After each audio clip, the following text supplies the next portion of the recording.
Ya, ahí. Ya, chiquillos, me disculpo de antemano, están construyendo aquí cerca, así que si escuchan ruido de construcción, es por eso, ¿ya? Pero no tengo forma de aislar el sonido porque están las ventanas cerradas y todo. Al menos yo lo escucho, no sé si ustedes lo escuchan. Ya, entonces, igual ahora en esta clase vamos a hablar sobre primeros auxilios, pero igual voy a hablar también sobre los riesgos que existen en el laboratorio, que en parte los vimos en la clase anterior, ¿ya? Por eso sí voy a tratar de ir rápido para que lleguemos al tema de los primeros auxilios, que es lo importante de esta clase, ¿ya? Entonces, dentro de los principales riesgos que hay en el laboratorio están los que se asocian a productos, como pueden ser los productos químicos o los agentes biológicos, los que están asociados a instalaciones, como por ejemplo las instalaciones eléctricas, los gases, el almacenamiento de los productos químicos o incluso los equipos, ¿ya? Y también están asociados, hay riesgos asociados a operaciones básicas, como por ejemplo el manejo del material de vidrio, los vertidos y los derrames, la manipulación del líquido o de los residuos, ¿ya? El control de riesgo en el laboratorio, hay las formas principales de controlar los riesgos son, por ejemplo, tener ventilación general para en el caso de que haya algún derrame o alguna liberación de un gas, se pueda ventilar el área. Protecciones colectivas, como por ejemplo las cabinas, que yo le hablaba la vez pasada, de que se puede trabajar en cabinas que tengan extractores de gases o incluso filtros para que los agentes con los que uno esté trabajando no, por ejemplo, si hay aerosoles dentro de la campana, estos no salgan y sean atraídos por el filtro hacia adentro. Ya también están los equipos de protección individual, que son los guantes, las mascarillas, las gafas protectoras, en caso de que sea necesario usar. Y también hay elementos de actuación de emergencia, como son las mangueras, por ejemplo, para los incendios, también están los extintores, las duchas de emergencia y también los lavabos de emergencia. ¿Qué es un accidente? Por definición, un accidente es la pérdida brusca del equilibrio funcional de un organismo que puede suceder en cualquier circunstancia, ya sea en el trabajo, en el hogar, jugando, mientras uno está haciendo nada, o conducción de vehículos, por ejemplo, ¿ya? Pero en nuestro caso nos importa los accidentes en el laboratorio, ¿ya? También se pueden dar. ¿Qué son los primeros auxilios? Los primeros auxilios van a ser el conjunto de acciones y técnicas que van a permitir atender de forma inmediata a quien sufre un accidente hasta que llegue la asistencia médica profesional, ¿ya? Para que aquellas lesiones que sufra la persona no empeoren, ¿ya? Y de esta manera reducir los daños que pueden generar. ¿Qué hacer en caso de accidente entonces? Para eso necesitamos saber cuáles son los primeros auxilios. En caso de un accidente, siempre hay una regla, que es la regla PAS, que significa proteger, avisar y socorrer, ¿ya? En la primera etapa es proteger, que lo que quiere decir es que después de que haya un accidente, puede que el peligro persista en el lugar, ¿ya? Entonces necesitamos hacer que el lugar sea seguro, tanto para el accidentado como para nosotros. Por ejemplo, una forma de protegerlo, si alguno de nosotros tuviera un accidente, sería evacuar el laboratorio, para no exponerlo a ustedes al riesgo, por ejemplo, ¿ya? O si hay un material de vidrio, recogerlo para que nadie más se dañe, ¿ya? Y si hay un peligro, lo ideal es alejarlo de nosotros mismos y de la persona que se accidentó, y de no ser posible, por ejemplo, si hay un gas, un cilindro de gas que tiene una fuga, y se puede mover al accidentado, moverlo hacia un lugar donde no esté en contacto con, en este caso, el riesgo, ¿ya? La segunda etapa es avisar. Siempre que se tenga que alertar a los servicios de emergencia, ustedes tienen, bueno, todos tenemos que decir claramente el lugar donde estamos, qué tipo de accidente sufrimos, cuánta cantidad de heridos hay, el número de teléfono, el nombre, y no colgar nosotros primero, ¿ya? Para en caso de que se nos requiera estar en línea o que se necesiten más datos, siempre es importante estar a disposición de las personas que nos van a ayudar. Y por último, tenemos que socorrer a la persona que haya sufrido el accidente. Lo principal es mantener la calma, no mover al herido a no ser que sea imprescindible, ¿ya? Hacer solo aquello que sepamos, o sea, no tratar de hacer todo porque podemos empeorar la situación, ¿ya? Entonces, solo aquellas cosas que nosotros sepamos que estamos capacitados de hacer es lo que tenemos que hacer. Y también acompañamos y tranquilizamos al herido hasta que llegue ayuda, ¿ya? Lo ideal es mantener la calma, tratar de hacer lo que podamos y esperar ahí acompañando a la persona que se haya herido hasta que llegue la ayuda. Hay una evaluación primaria que cuando la persona tiene un accidente es necesario reconocer aquellas situaciones que suponen un peligro vital, ¿ya? Entonces, por ejemplo, en la evaluación primaria lo que se hace es comprobar si la persona está consciente, comprobar, como muestra el dibujo, uno ve si la persona reacciona, también se comprueba si es que hay respiración, se comprueba si hay pulso y también por último se busca si hay posibles hemorragias, ¿ya? La exploración de la víctima también es una exploración primaria. ¿Y qué se tiene que explorar entonces? Los signos vitales. Hay que explorar si es que hay conciencia, es decir, si la persona es capaz de responder a los estímulos. Es decir, por ejemplo, si nosotros hablamos a la persona, es capaz de responder, o si nosotros movemos nuestra mano frente a sus ojos, es capaz de seguir la mano, por ejemplo. Eso es una forma de explorar o cerciorarnos de que la persona esté consciente, ¿ya? Lo otro es explorar o ver si es que la persona está respirando, y para eso, por ejemplo, nos basta con ver si hay movimientos torácicos, ¿ya? Es decir, si se infla el tórax cuando la persona respira, ¿ya? Y lo otro es ver si la persona tiene pulso, que lo que hay que ver es si hay pulso carotidiano, que es en el cuello, ¿ya? Cuando uno se toma el pulso así, ver también si la persona tiene pulso. Siempre en ese orden, ¿ya? Y luego hay una evaluación secundaria que es para localizar finalmente si la persona tiene lesiones. Entonces comenzamos con la cabeza, buscamos heridas en la cara o en el cuello, en el cuero cabelludo, si hay fracturas, lesiones oculares, por ejemplo.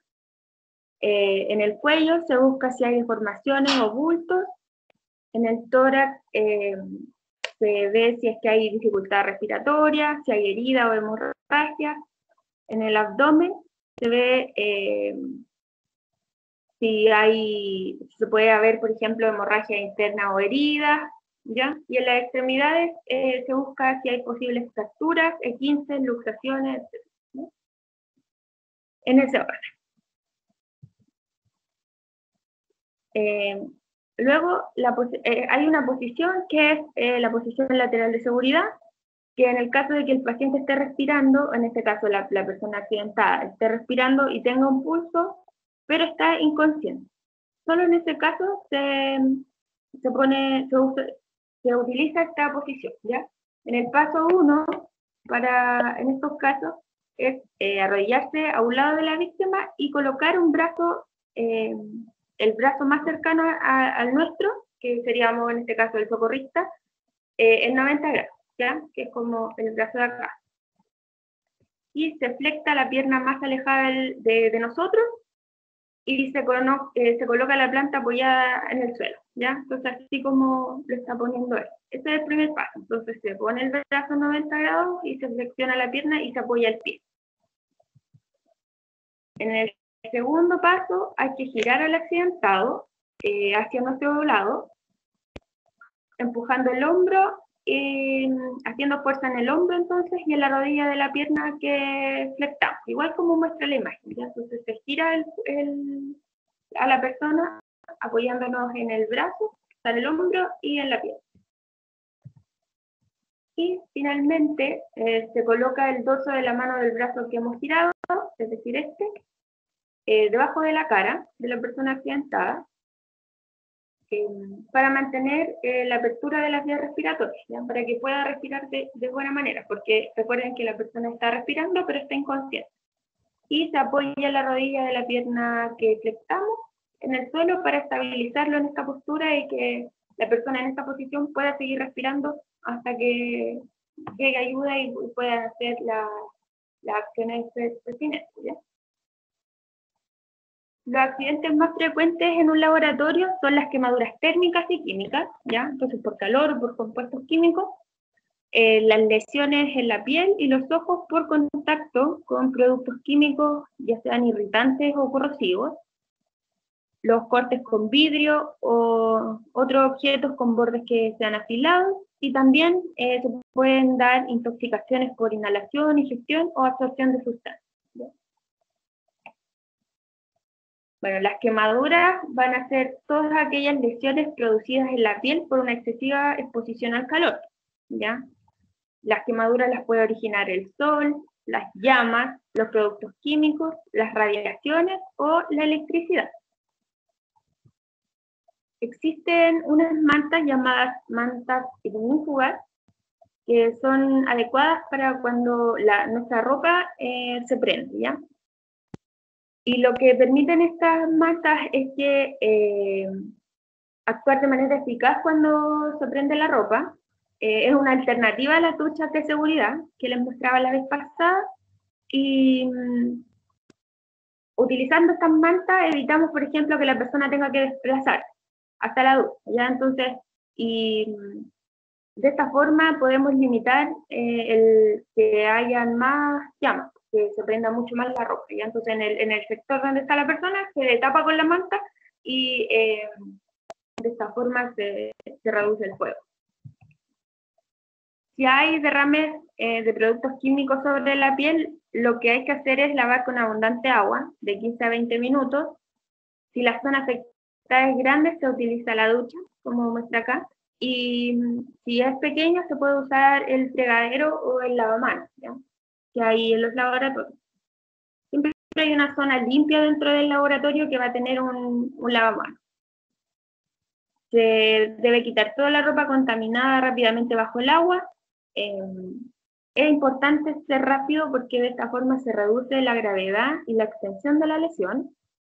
Y finalmente, lo importante es que se proporcione asistencia médica a la persona accidentada.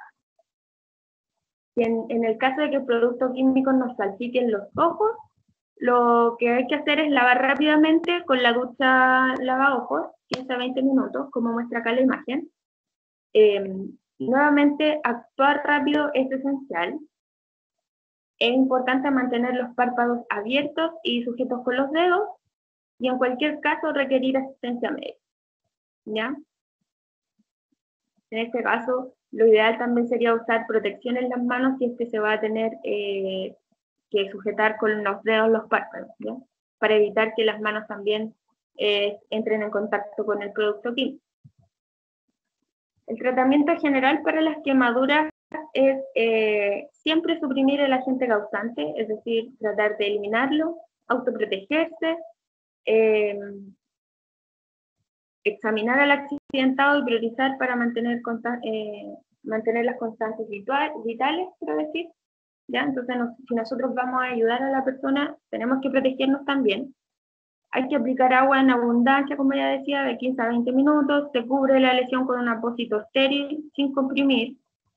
No se debe aplicar pomadas, aceites, no se debe dar de beber ni comer al accidentado, no hay que reventar las ampollas que salgan cuando la persona se quema, no se debe utilizar algodón porque deja residuos, se retira la ropa de la persona que tiene el producto químico, pero no la ropa que está pegada en la herida. se deben retirar anillos, relojes, pulseras, aunque nosotros en el laboratorio no deberíamos usar ni aros, ni anillos, ni relojes, ni pulseras, nada. ¿Ya? Por un tema, bueno, acá vemos de seguridad y también por que podemos originar cualquier accidente o que, por ejemplo, estamos trabajando con las muestras y se nos cae un aro. eh, no es recomendado usarlo dentro del laboratorio. Finalmente, hay que trasladar a la persona de manera urgente al servicio de asistencia médica y ahí en ese lugar donde se hace profilaxis antitetánica también, ¿no? Pero eso ya queda en manos de las personas que les presten atención médica. Bueno, acá de nuevo, en el área de la quemadura hay que poner agua fresca.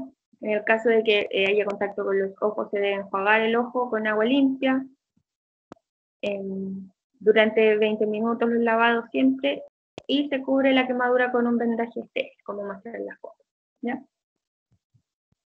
En el caso de las heridas van a ser lesiones que se van a producir por pérdida de continuidad de la piel como consecuencia de un traumatismo, ¿ya? Entonces, cuando ustedes, por ejemplo, se cortan con un vidrio, esto es lo que sucede. Hay heridas leves donde el corte, por ejemplo, solo va a afectar a la epidermis y se ha producido hace menos de 6 horas, ¿ya? La epidermis es la capa principal de la piel, entonces por eso es una herida leve.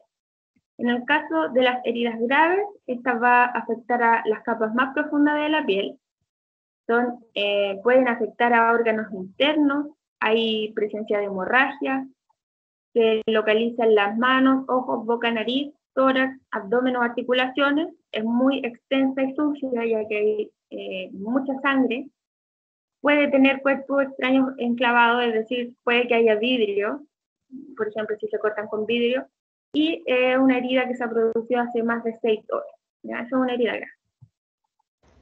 En el caso de las heridas leves, lo que hay que hacer es lavarse las manos, limpiar la herida con agua, a chorro, es decir, con agua que esté corriendo, y jabón o suero fisiológico.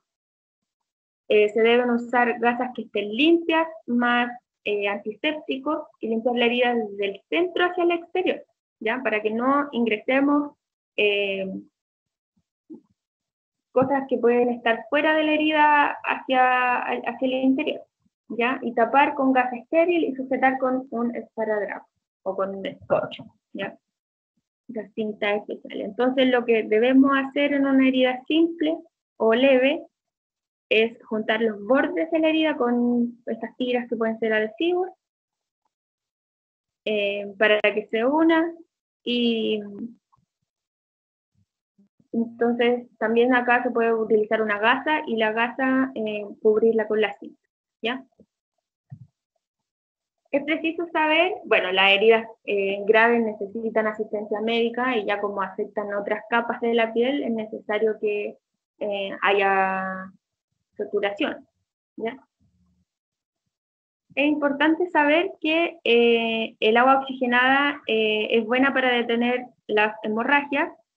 El algodón puede dejar restos de filamento en el interior de la herida, por eso no se recomienda que se use. Algunas pomadas y polvos pueden provocar reacciones alérgicas, por tanto tampoco se deben usar.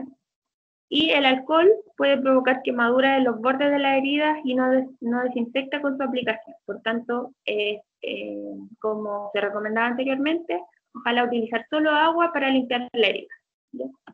Y gas, que no va a dejar estos filamentos que puede dejar el algodón.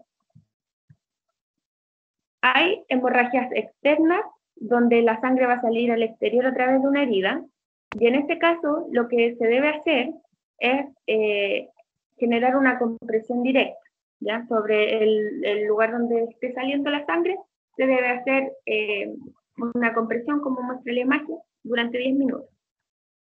No se debe retirar el primer apósito, ¿ya? Es decir, se debe dejar ahí, después de estar generando esa compresión. Luego, si es posible, y si las lesiones lo permiten, se debe elevar el miembro afectado, por ejemplo, el brazo, ¿ya? Y si no para, hay que hacer una compresión arterial a distancia, que puede ser que duela, pero es necesario para evitar que la sangre circule con el mismo flujo, ¿ya? Porque se comprime la arteria y la sangre va pasando en menor cantidad. Y únicamente en casos muy especiales se genera un torniquete, que es, por ejemplo, cuando muestran en las películas cuando la gente se corta una arteria en la pierna y le amarran como no sé, es típico que se rajan la camisa y con el género hacen un torniquete. Y de esa forma paran la circulación un poco, y por eso es que se genera solo en casos muy especiales, porque eso igual tiene consecuencias, ¿ya? Estamos interviniendo la circulación de la sangre en el cuerpo, entonces es importante y se debe hacer solo en casos donde la persona esté facultada para hacer. Entonces, por ejemplo, nosotros, ¿qué podríamos hacer si tuviéramos una hemorragia o un corte donde estemos sangrando mucho? Hacer esta compresión directa, ¿ya? Y si podemos levantar el brazo, si es que nos cortamos un dedo, por ejemplo. Para eso sí nosotros estamos capacitados. Y bueno, como les decía anteriormente, lo importante es hacer esta compresión directa sobre el punto que está sangrando durante 10 minutos. Luego se puede elevar el miembro que esté afectado, si es que se puede. Y también vamos a hacer esta compresión, o sea, se debe hacer esta compresión arterial. Chicos, no sé si ustedes escuchan un ruido muy fuerte. ¿No les incomoda? Profesora. Yo escucho algo no. de fondo, pero apenas se Sí. escucha. Se Ya, escucha pasa más, que escucha casi. pero no creo molesta. ya, creo que es la lavadora de mi vecina y como que pega en la pared muy fuerte y bueno, a mí me distrae, pero ya, que bueno que ustedes. Entonces, como les decía, el último paso es esta compresión arterial, y que va a consistir en localizar las arterias principales y se detiene la circulación de la sangre, ¿ya? Para así reducir el flujo sanguíneo. Pero se mantiene el retorno venoso hacia el área, ¿ya? Y si se hace compresión arterial y la hemorragia no cede, hay que buscar las principales arterias y ya hay que hacer cosas más complejas, ¿ya? No solo en el mismo brazo, sino que, por ejemplo, acá muestran la subclavia, la carótida, la humeral, la femoral. Ya es a más distancia que en el mismo brazo, por ejemplo, si me corto un dedo. Y bueno, también se utiliza el vendaje compresivo, y esto se utiliza cuando una herida sangra y se pretende cohibir o detener la hemorragia, ¿ya? Y para eso se colocan varias gasas que estén estériles, y sobre las gasas se utiliza algodón. Entonces se genera un vendaje grueso de 15 centímetros y así luego se vuelve a vendar y se reduce el tamaño, ¿ya? Pero es la idea. Y cuando la hemorragia pare, se envuelve la herida con una venda que esté apretada y se pone hielo, ¿no? Esa es la forma de actuar cuando hay una hemorragia. Bueno, y como también decíamos, están los cortes y también las intoxicaciones que se pueden dar dentro del laboratorio. Y las intoxicaciones van a ser todas aquellas reacciones que se producen en el organismo por la entrada de un tóxico y que va a causar una lesión, una enfermedad o incluso la muerte, ¿ya? El grado de toxicidad va a variar según la edad, el sexo, el estado nutricional, la vía de entrada y concentración del tóxico, ¿ya? Entonces puede variar como nuestra reacción frente a un tóxico. Y tóxico se considera cualquier sustancia, ya sea sólida, líquida o gaseosa, que una vez que entra en nuestro organismo va a generar una lesión de forma inmediata o a largo plazo. Y lo que va a provocar en nuestro organismo una sustancia tóxica es un efecto nocivo en sí mismo, y va a estimular los mecanismos de defensa de nuestro cuerpo para intentar eliminarlo, ¿ya? Entonces, por eso se manifiestan vómitos, diarrea, aumento de la diuresis, que es ir mucho al baño, hacer pipí, tos o sudoración, ¿ya? De esa forma el cuerpo va a intentar eliminar este tóxico de nuestro organismo.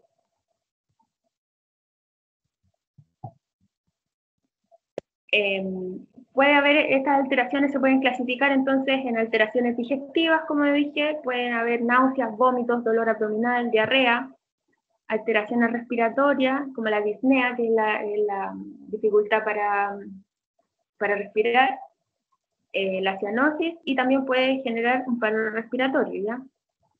También hay alteraciones circulatorias, puede haber una alteración en nuestro pulso o también un paro cardíaco, y hay alteraciones del sistema nervioso que se pueden manifestar como que estemos inconscientes, que tengamos convulsiones, se puede alterar nuestro comportamiento, podemos tener movimientos incoordinados, etc.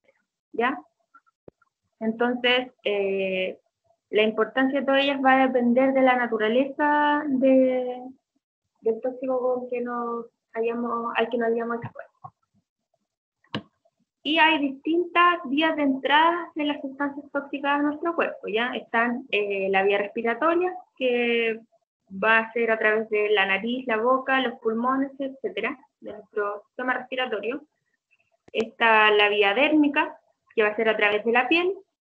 La vía digestiva, que es a través de la boca, el estómago, los intestinos. Y la vía parenteral, que va a ser a través de heridas o llagas que nosotros tengamos expuestas, ¿ya? En el caso de la intoxicación por vía respiratoria, los principales tóxicos que van a penetrar por esta vía son los gases como los herbicidas, las pinturas, los limpiadores, el butano, el monóxido de carbono, los aerosoles, los humos en caso de incendio, vapores, ¿ya? Y todos estos tóxicos por inhalación o respiración van a afectar nuestras vías respiratorias altas, que sería la boca, la nariz, la faringe, la laringe y la tráquea, y a través de los pulmones, y de esta forma se va a distribuir a todo el organismo, ¿ya? Los síntomas que presentan van a ser, se pueden dividir en leves, medianos o graves. En el caso de los leves van a haber, por ejemplo, alteraciones visuales o auditivas. Los síntomas medianos van a ser confusión, falta de fuerza muscular y falta de reflejos. Y los graves ya son coma, convulsiones, agotamiento o un paro cardiorrespiratorio, ¿ya? Y los signos más comunes son las náuseas, los vómitos, el dolor de cabeza, la salivación abundante, mucosidad o expectoración color negro, quemadura alrededor de la boca y la nariz, y también ronquera, ¿ya? Porque como que se aprieta la garganta. ¿Y cómo se debe actuar? Bueno, lo primero es autoprotegernos, ¿ya? No entrar a un lugar que esté contaminado sin estar protegidos. Y, por ejemplo, si hay humo, taparse la boca y la nariz con un pañuelo mojado. En caso de que haya un incendio, se debe avisar a los bomberos y no ventilar, porque en este caso de un incendio, abrir las ventanas genera que se avive el fuego, ¿ya? Si el humo es muy denso, lo ideal es arrastrarse por el suelo, no encender cerillas, ni mecheros, ni manipular interruptores. Si es posible, se debe cerrar la fuente de donde se produjo la intoxicación. Ojalá retirar el intoxicado del ambiente tóxico y llevarle a un lugar que esté bien ventilado, como hablábamos la otra vez. Y abrir las ventanas y puertas para airear el recinto cuando es posible, ¿ya? Por ejemplo, si hay un derrame, que no hay una llama, se puede abrir las ventanas para generar que haya aireación del lugar. Se debe evaluar las constantes vitales y tapar al accidentado, es decir, ver si tiene pulso, si está respirando. Si hay una parada respiratoria, se debe practicar respiración artificial, pero como les decía antes, solo en el caso de que se sepa hacerlo. Si no se sabe, es mejor no hacerlo, ¿ya?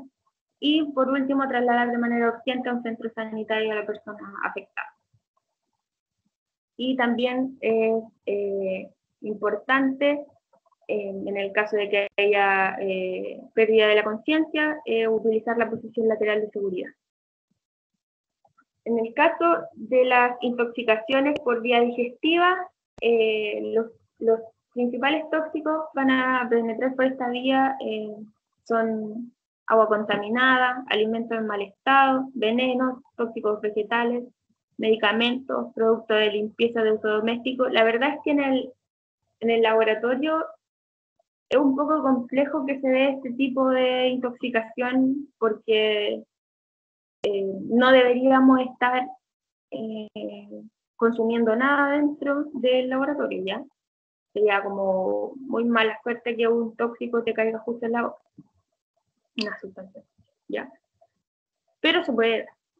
Y por eso hay que tener ojo con el hábito de comer, de beber, de fumar o incluso de mascar chicle en el lugar de trabajo, ¿ya? Así que por eso se prohíbe el consumo de bebidas o de alimentos dentro del laboratorio. De todas formas, tenemos que saber cómo actuar frente a una intoxicación por vía digestiva y en este caso el vómito se utiliza para evitar que haya absorción del tóxico, ¿ya? Si es que no ha pasado más de una hora desde que se ingirió, y si está, está indicado solo si se conoce la sustancia que se ingirió, ¿ya? Si ustedes no conocen la sustancia con la que se intoxicaron, no se debe hacer. No hay que generar el vómito cuando se haya ingerido cáusticos corrosivos, agua ras, que es como para limpiar la pintura, o derivados del petróleo, cuando los accidentados están inconscientes o hay alteraciones de la conciencia y tengan convulsiones, si se observan quemaduras en labio o boca y si son niños, ¿ya? Esas son las contraindicaciones en el caso de generar vómito. Y se puede diluir la sustancia tóxica si la persona está consciente y no tiene convulsiones, no hay exceso de saliva ni tos, ¿ya? Y bueno, acá hay una forma de diluir una sustancia tóxica utilizando agua albuminosa, que son 6 claras de huevo mezcladas con 1 litro de agua a pequeñas dosis. Pero claramente, si uno está trabajando en el laboratorio, es un poco imposible realizar este tipo de mezclas para ayudar a diluir un tóxico. Entonces, en este caso, lo que más podríamos hacer nosotros en el caso de saber que se ingirió y no ver ninguna de estas alteraciones sería inducir el vómito. Y hay que hacerse 5 preguntas claves en el caso de que haya una intoxicación por vía digestiva, que son qué ha tomado el accidentado, cuánta cantidad, hace cuánto tiempo, si ingirió algo más y si ha vomitado, ¿ya? Y debemos ver también en el entorno los envases, si es que hay vómitos, si hay resto del producto, y en el caso de que no se sepa, por ejemplo, qué es importante recoger una muestra del tóxico para que se evalúe y se pueda determinar en el caso de que no se sepa con qué se intoxicó, ¿ya? Y también acá es muy importante conocer la posición lateral de seguridad en el caso de que la persona esté inconsciente. Pero que esté respirando y de esta manera se pueda mantener en esa posición. Están también las intoxicaciones por vía dérmica, es decir, por contacto con la piel, las mucosas, las conjuntivas, y es a través de estas superficies donde el tóxico se va a absorber y en este caso las sustancias tóxicas pueden ser insecticidas, fungicidas, herbicidas o desinfectantes industriales en los que podemos estar en contacto, ¿ya? O sustancias que pueden generar este tipo de daño que se en el laboratorio. En el caso de este tipo de intoxicación, también debemos autoprotegernos para evitar que tengamos contacto con la zona que se intoxicó. La zona afectada se debe lavar con mucha agua, se debe retirar la ropa que se haya impregnado con la sustancia tóxica, pero no si está pegada a la piel como en el caso de las quemaduras, ¿ya? si en el caso de que haya entrado el tejido conjuntivo de los ojos, hay que lavar con abundante agua, como decía anteriormente, con los párpados separados y siempre de dentro hacia afuera. También hay que evaluar que los signos vitales de la persona, identificar el tóxico, la cantidad y el tiempo transcurrido desde la intoxicación, y también trasladar de forma urgente a la persona a un centro asistencial.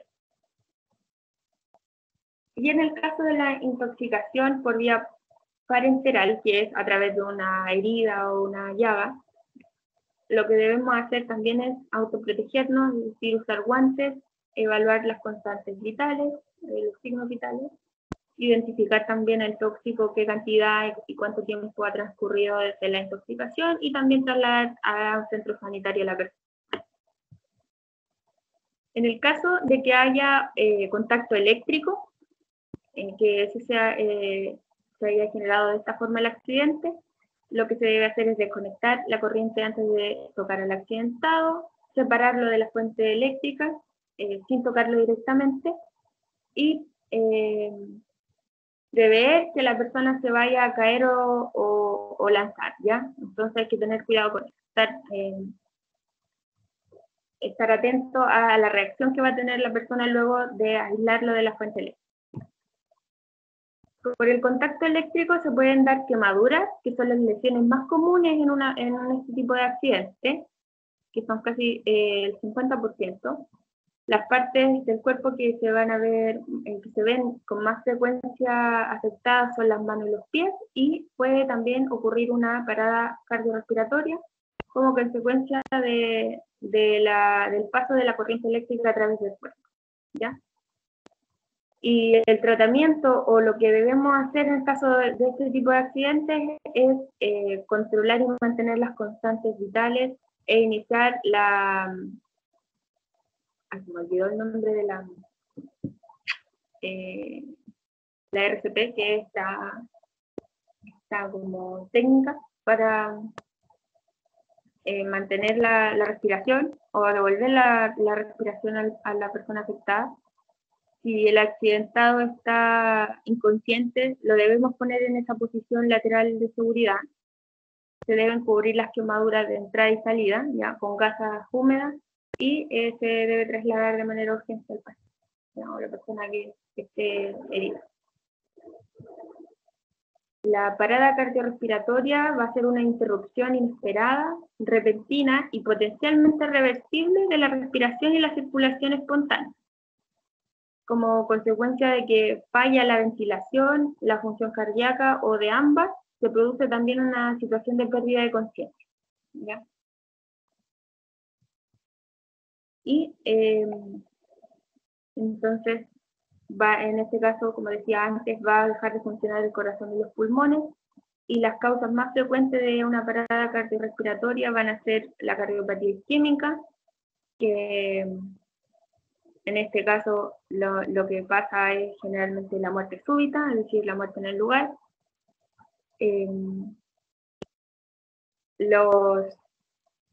Se produce porque es una muerte súbita. Los traumatismos también son una causa de las paradas cardiorrespiratorias, y especialmente aquellas en los accidentes de tráfico, que son los que producen muchas veces que las personas fallezcan debido a esto. Y la asfixia también puede generar esta parada cardiorrespiratoria, ya que hay una obstrucción de las vías respiratorias, ¿ya? Generalmente las paradas cardiorrespiratorias pueden ocurrir en los domicilios, en la vía pública o en el trabajo. Entonces podría suceder en nuestro ambiente de trabajo, que sería el laboratorio, ¿ya? Y este era el nombre que se me había olvidado, la reanimación cardiopulmonar, ¿ya? Que es la RCP, que es una técnica básica para poder oxigenar de forma en una emergencia sin medios técnicos, de manera que lo que se hace es abrir y quitar las obstrucciones de las vías aéreas de la persona que se accidentó, ventilar con aire que es expirado por el socorrista, es decir, somos nosotros quienes les proporcionamos esta ventilación a la persona sentada y a través de masaje cardíaco. ¿Ya? Entonces, como muestra acá, la técnica consiste en abrir la vía respiratoria, que es levantar la cabeza de la persona, como el mentón, mantenerlo de espalda y generar este masaje cardíaco. De nuevo, esto es una técnica que, bueno, ojalá todos supiéramos hacerla, pero si no la conocemos es mejor no intervenir, ¿ya?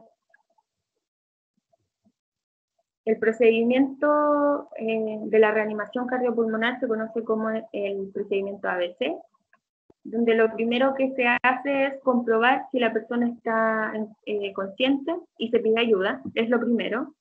Luego se procede a abrir la vía aérea, como muestra acá la imagen, se levanta el mentón de la persona, de esta forma se abre la vía aérea, se comprueba si está respirando, acá, busca respiración, se puede escuchar, nosotros podemos oír si está respirando, podemos ver si es que la caja torácica se expande, o podemos sentirla. Por ejemplo, si ponemos un dedo cerca de la nariz, uno puede sentir cuando respira una persona. ¿Bien? Bueno, acá B de breathing, de respirar en inglés, pero también puede ser como buscar respiración, ¿ya? Se ventila a la persona generándole oxígeno y se comprueba el pulso, la circulación, ¿ya? Entonces ahí se verifica en el cuello si es que hay pulso. Luego se da el masaje cardíaco, se comprueba si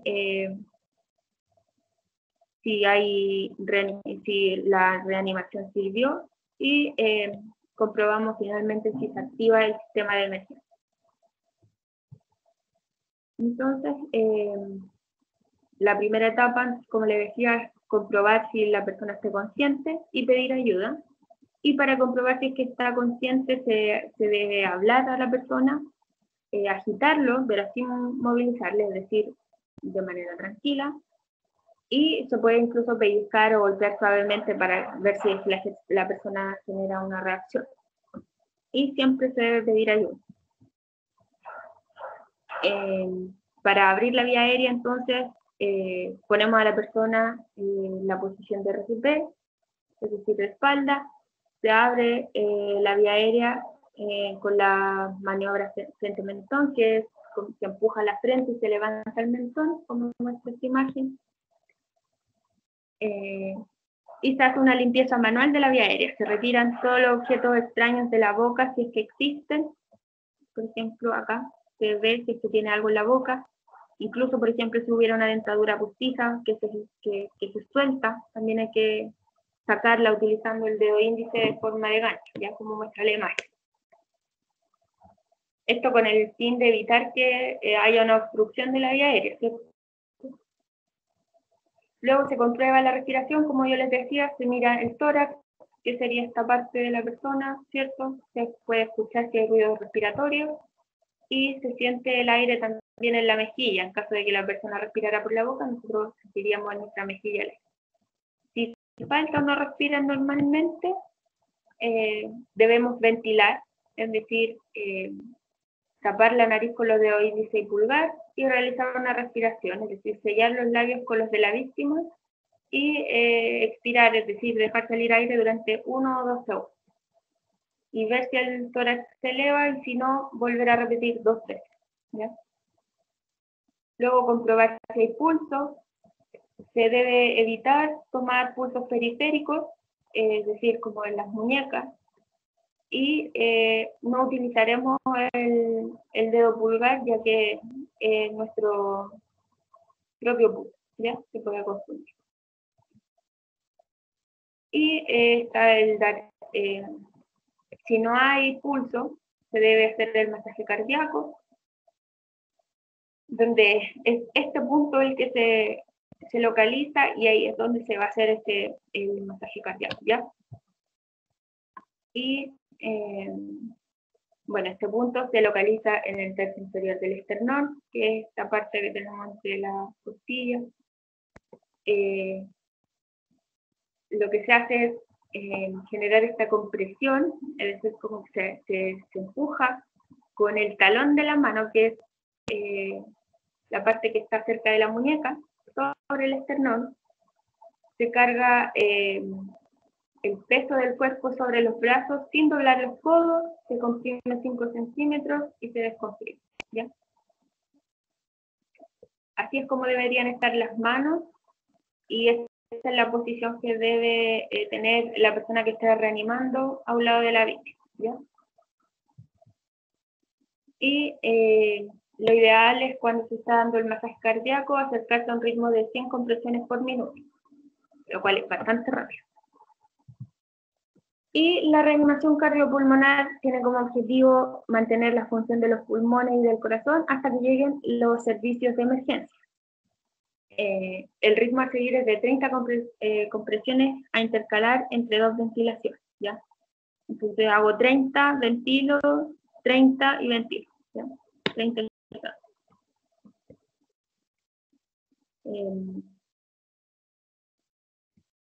Entonces se respira se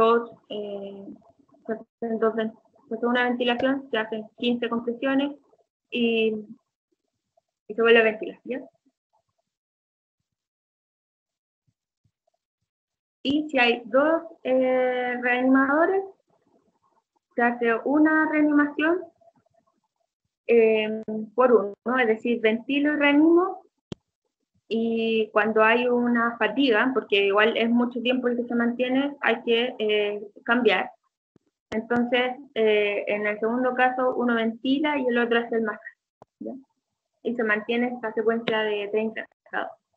Y en niños, esta frecuencia es de 15 estados, ¿no? Y hay que comprobar la activación del sistema de emergencia, que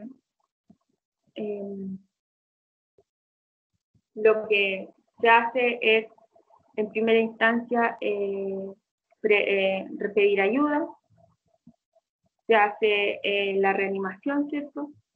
Para esta reanimación cardiorrespiratoria. Luego, los equipos de emergencia van a hacer la desfibrilación precoz para reiniciar el corazón. Y luego se hacen los cuidados posteriores para restaurar la calidad de vida de la persona. Esa es la cadena de supervivencia en caso de que haya un paro cardiorrespiratorio. Entonces, como vemos nosotros, seríamos, en este caso, la primera parte de esta cadena. Por lo tanto, es muy importante que nosotros sepamos cómo reaccionar frente a una situación, ¿ya? Si bien a lo mejor no vamos a ser capaces de hacer la RCP, pero vamos a poder, por ejemplo, determinar cuál fue el riesgo, poner a la persona en una posición que se mantenga estable, saber si está con signos vitales o no, y sobre todo lo más importante es que vamos a ser nosotros quienes vamos a pedir la ayuda especializada, ¿ya? Se depende de nosotros de que la ayuda llegue rápido también, ¿ya? Entre más rápido reaccionamos, más rápido llega la ayuda. ¿Y cuándo finaliza la RCP? Bueno, si la víctima recupera la respiración y la circulación espontánea, cuando llegan los servicios de urgencia solicitados, y en el caso de que se agote el reanimador, se finaliza la RCP, ¿ya? Bueno, y acá hay un esquema sobre la reanimación cardiopulmonar básica y cómo se debe actuar. Si la persona está inconsciente, se debe pedir ayuda, se debe tender boca arriba, se abre las vías aéreas, si respira, qué se hace y qué no, ¿ya? Entonces ahí es como un resumen de las cosas que se deben hacer, ¿ya? Y también es importante tener un botiquín, ya que es un recurso básico para las personas que atienden en primer momento a una víctima, ya de una enfermedad o un accidente. En cada hogar o en cada centro de trabajo debe existir un botiquín, y en todos los lugares donde haya concentración de personas, ¿ya? Porque, por ejemplo, una quemadura, ahí vamos a recurrir a buscar gasas para, por ejemplo, cubrir la herida o limpiar. Ya. ¿Hay alguna pregunta, chiquillos, hasta ahora de esta primera parte?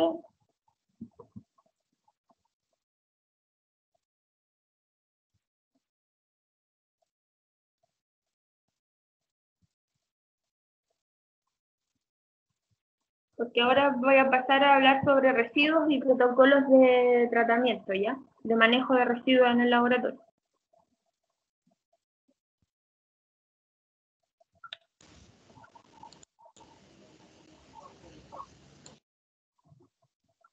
Ya. ¿Me esperan? Voy a buscar agua.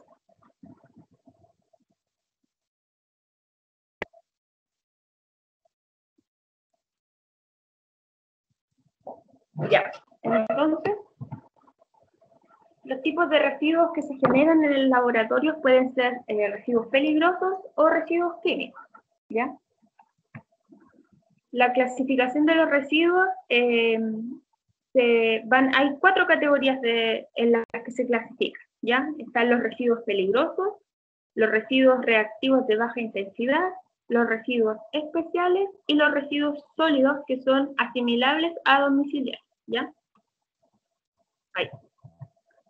En la primera categoría están los residuos peligrosos, que van a ser residuos que van a presentar un peligro para la salud pública o el medio ambiente, a consecuencia de que pueden presentar características como toxicidad aguda, crónica, intrínseca, pueden ser residuos inflamables, reactivos o corrosivos.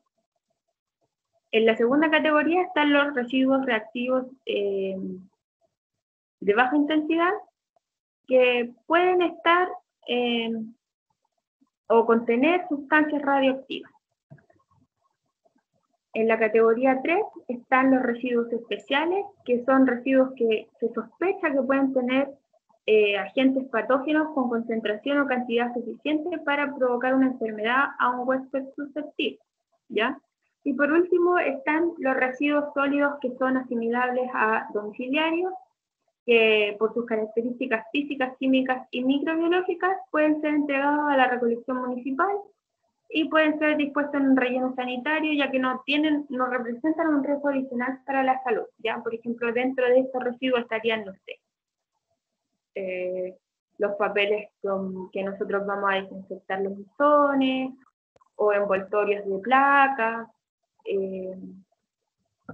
cartones que vamos a generar, no sé si vamos a utilizar un kit de extracción, la caja la podemos botar y estos son residuos sólidos asimilables a domiciliarios, ¿ya?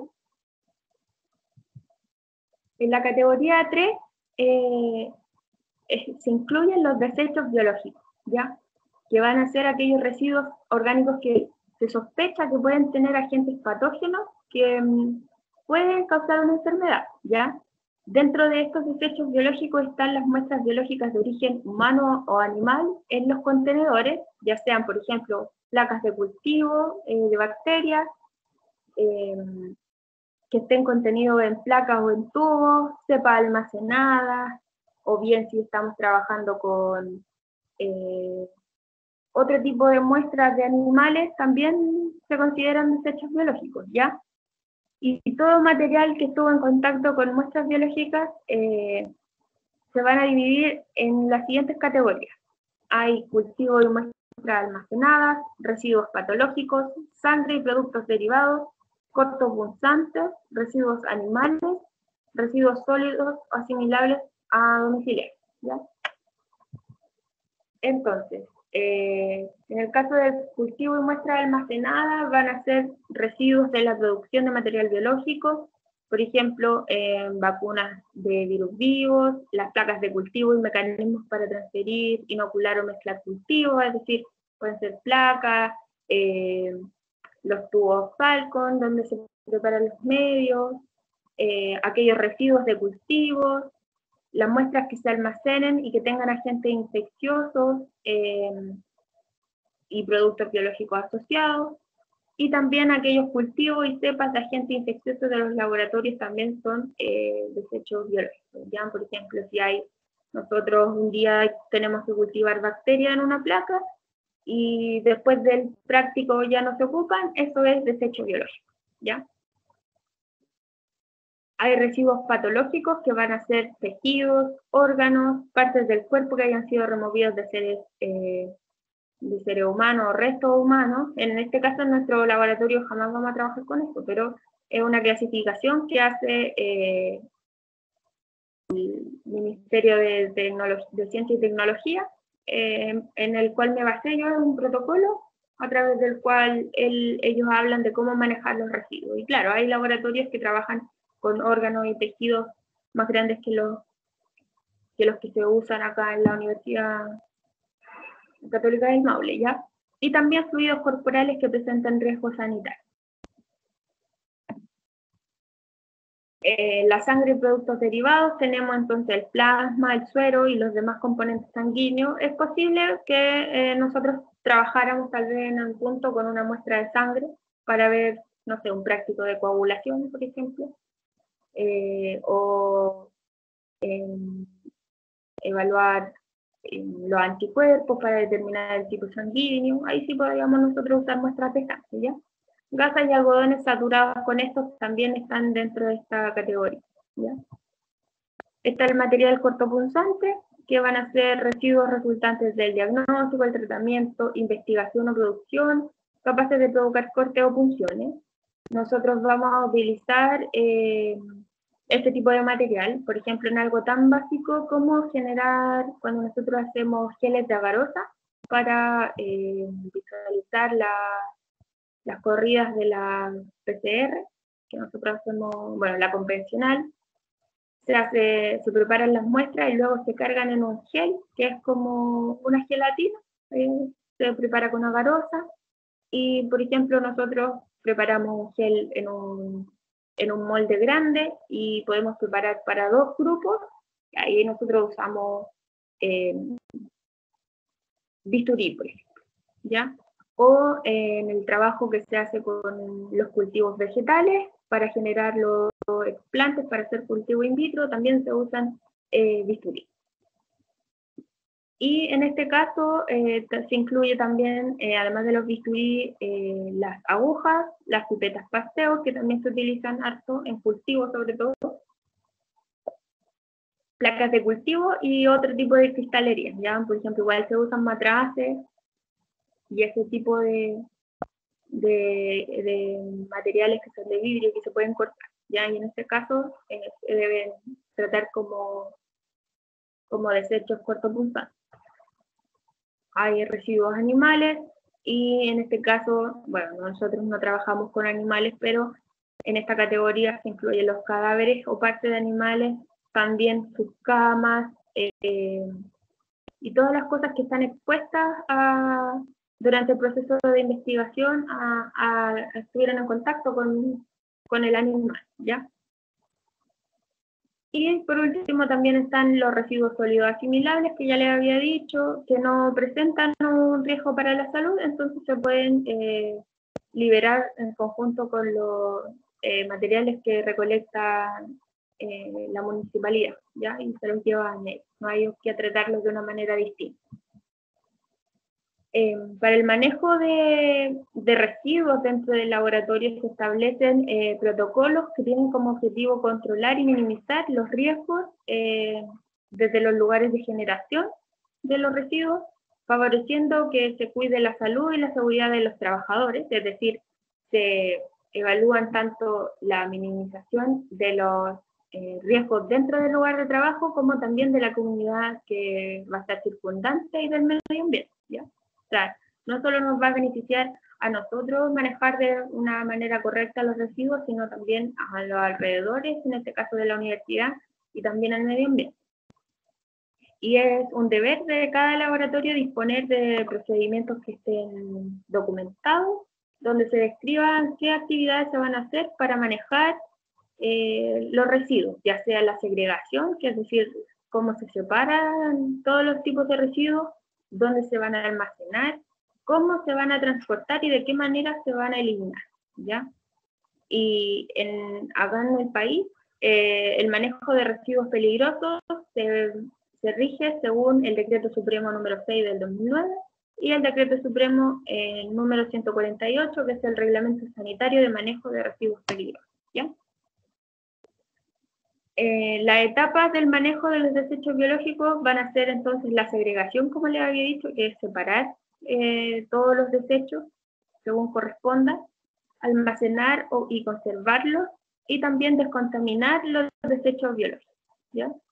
Y la descontaminación se puede hacer por autoclave, una descontaminación química, se puede generar incineración mediante la recolección y transporte y la disposición final. Bueno, la segregación, como le había dicho, consiste en clasificar los residuos para manejarlos de manera adecuada dentro del laboratorio y las zonas donde se van a almacenar, ¿ya? Así también como la disposición final. Entonces, es importante separar los residuos en, por ejemplo, residuos comunes, aquellos residuos que son patológicos, los residuos no patológicos y los cortopunzantes, por ejemplo, ¿ya? El almacenamiento o conservación, una vez que se clasifica el residuo, se debe determinar en qué contenedor va a ser eliminado, de acuerdo a distintas especificaciones. Por ejemplo, aquellos que son de origen biológico deben estar en bolsas que son especiales para este tipo de residuos, y también autoclaves, ¿ya? Que van a poder pasar por ese proceso y van a estar insertas en contenedores amarillos de tapas ajustadas que van a facilitar manejarlo, y también van a ser resistentes a la manipulación y a los residuos que están contenidos, ¿ya? Entonces es como en este caso, los de origen biológico.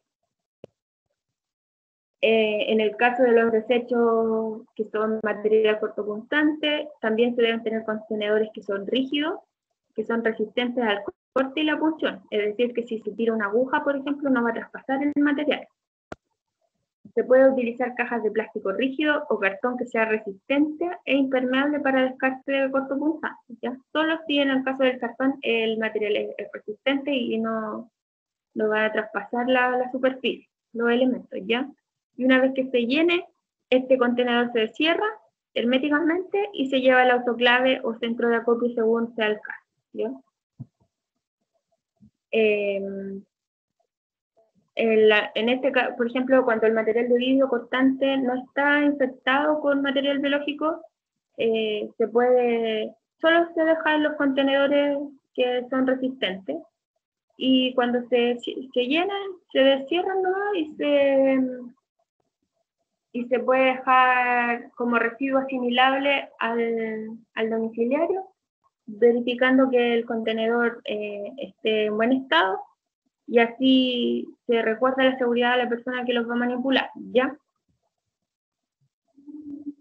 La descontaminación de los desechos biológicos, antes de que se eliminen los desechos biológicos de origen clínico, ambiental o de laboratorio, se deben inactivar o descontaminar por métodos de autoclavado, desinfección química o incineración, ¿ya? Y es importante tener en cuenta que la descontaminación es uno de los procesos fundamentales de bioseguridad, ya sea para nosotros y también para las personas fuera del laboratorio.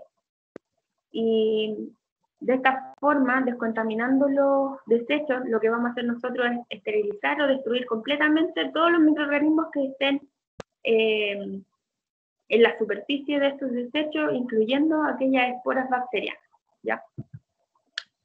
En el caso de la descontaminación por autoclave, lo que se hace, se utiliza este equipo que mantiene altas temperaturas, si no mal recuerdo, son sobre los 200 grados Celsius.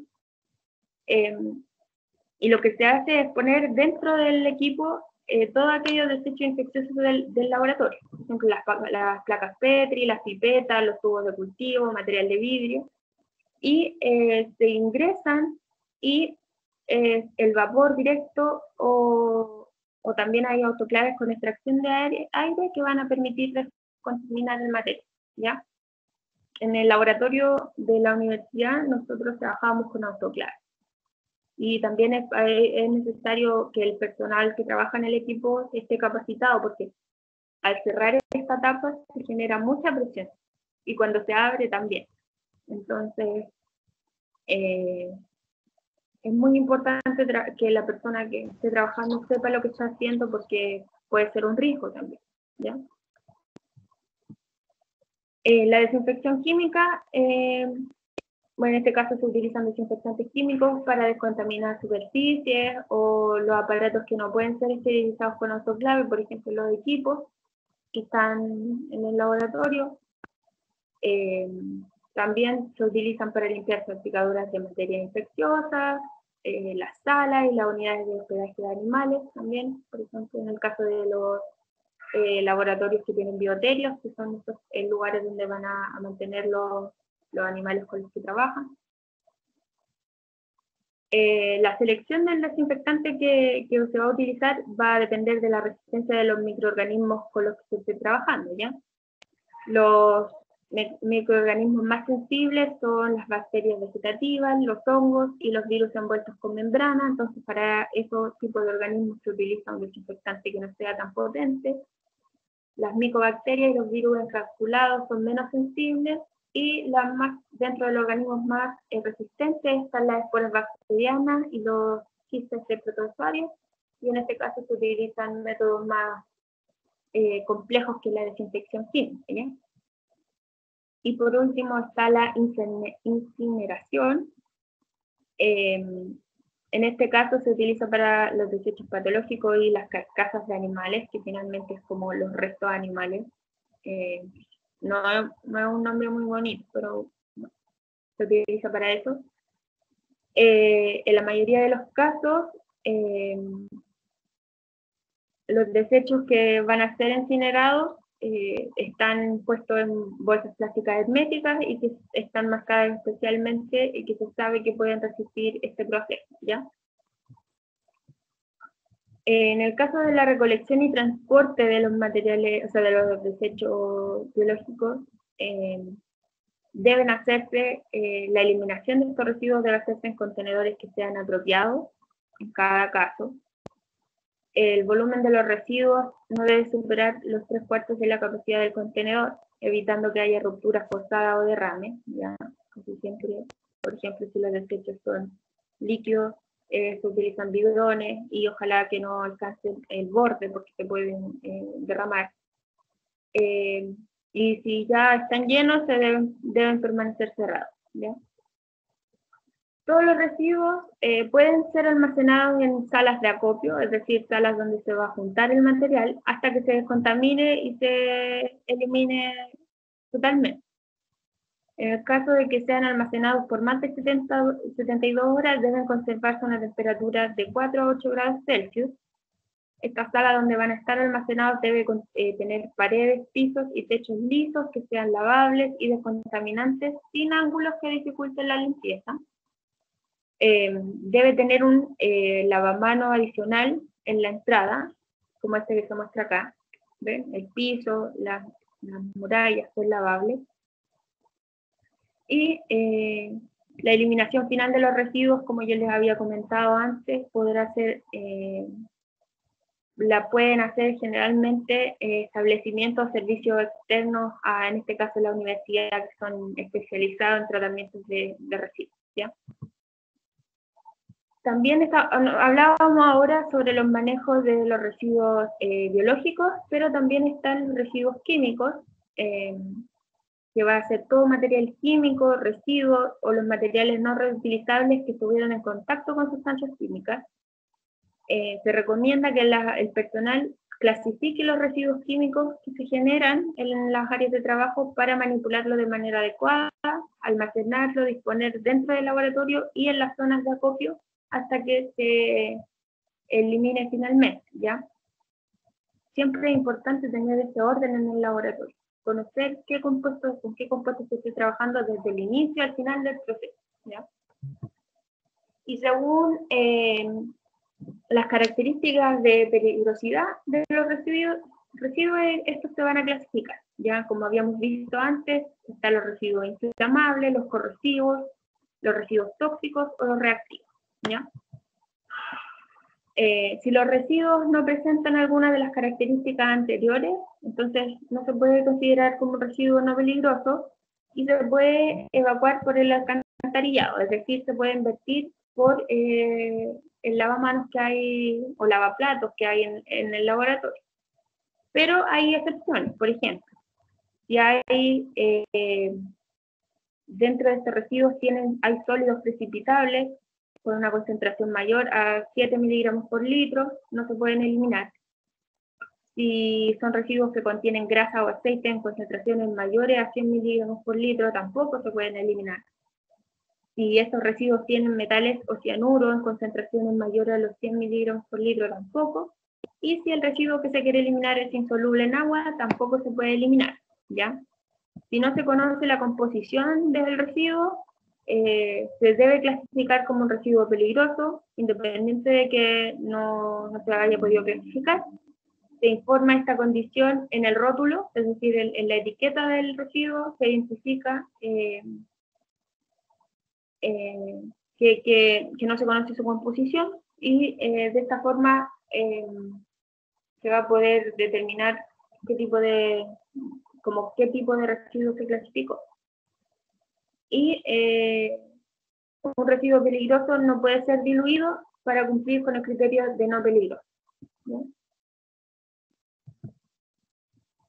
En el caso del almacenamiento transitorio de los residuos químicos, es decir, almacenarlos hasta que se eliminen al final, se recomienda que en el laboratorio haya una línea roja o una zona que esté demarcada como una zona de residuos químicos en tránsito, es decir, residuos que están ahí pero que se van a eliminar, y tiene que ser acorde a la cantidad de residuos generados y tiene que cumplir con algunas características, que son, por ejemplo, la zona no debe encontrarse en áreas de tránsito o vías de evacuación, debe ser de fácil limpieza, debe tener una ventilación adecuada, libre de humedad excesiva, ser de superficie lisa y no, ojalá, poner un contenedor sobre otro, ¿ya? Que es un riesgo porque se pueden dar vueltas. O sea, nosotros vivimos en un país sísmico, o sea, imposible. Imaginen un derrame de todas las sustancias y mezclas que pueden generar reacciones que son quizás mucho más peligrosas que el compuesto en sí, ¿ya? Y los residuos deben ser almacenados de la siguiente forma.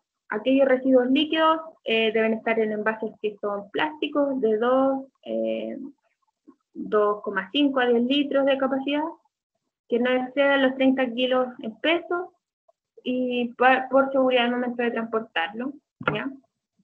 Y los residuos sólidos deben estar en envases con boca ancha de 4,8 a 20 kilos de capacidad y que no exceda tampoco los 30 kilos en peso para que sea fácil transportar. Para el retiro y disposición final de los residuos químicos, la persona que realice el traslado desde la zona de acopio en la institución, es decir, donde se van a guardar los residuos por mientras, hasta la disposición final, tiene que ser personal que esté asignado por el laboratorio y que tenga equipos de protección personal, ¿ya? Que son los guantes, la bata, lentes, mascarilla, en el caso de que sea necesario, o es como ellos. Bueno, ellos es más una empresa, pero ellos cuentan con los equipos de protección personal y tienen también un medio de transporte adecuado, ¿ya? Por ejemplo, si se van a tomar los guantes, si van a tomar los recipientes, deben tener guantes que sean resistentes a químicos. También en el caso de que sean bidones muy grandes, se utilizan otros instrumentos necesarios, por ejemplo, esto. También se recomienda mantener registro de la cantidad y el tipo de residuo que se va a entregar a la sala de acopio para la disposición final, ¿ya? Siempre es importante saber qué se está eliminando, qué cantidad, para informar también a la persona que los va a trasladar hasta la disposición final, ¿ya? Bueno, nuevamente los desechos químicos deben ser tratados por personal que esté capacitado y que tenga equipos de protección. Y dentro de estos equipos están las antiparras, los guantes, respirador, mascarilla, ropa protectora, de acuerdo al tipo de químico con el que se está teniendo contacto. Y se debe contar con equipos de seguridad adecuada y conocer el uso correcto, ¿ya? Por eso las personas que van a trabajar con los residuos deben ser personas capacitadas. como ya les decía, es importante identificar qué tipo de residuos se está generando, conocer los riesgos, tener la información específica de cómo se tratan y cómo se eliminan. Se debe realizar las operaciones para eliminar las sustancias que desprenden vapores o gases irritantes o tóxicos, y en este caso solo se trabaja en estas campanas de seguridad química que van a extraer vapores, ¿ya? Y ustedes no van a estar en contacto con eso. No se elimina directamente el desagüe sin que se haga un tratamiento previo, en el caso de las sustancias que sí se pueden eliminar, ya que implica un riesgo ambiental, y también, por ejemplo, si en el caso de que se liberaran sustancias que tuvieran grasas, las cañerías pueden taparse, por ejemplo, y eso generar un daño. Los residuos se tienen que dejar en lugares que sean especialmente destinados a ellos, no acumularlos de manera innecesaria. Aquellos residuos que tengan mercurio, por ejemplo, termómetros o lámparas de microscopio, deben ser incluidos en el procedimiento de eliminación de residuos tóxicos, ¿ya? También hay compuestos que son altamente tóxicos y que hay que tener ojo con ellos más que con otros, ¿ya? ¿Hay dudas, consultas, comentarios, chiquillos?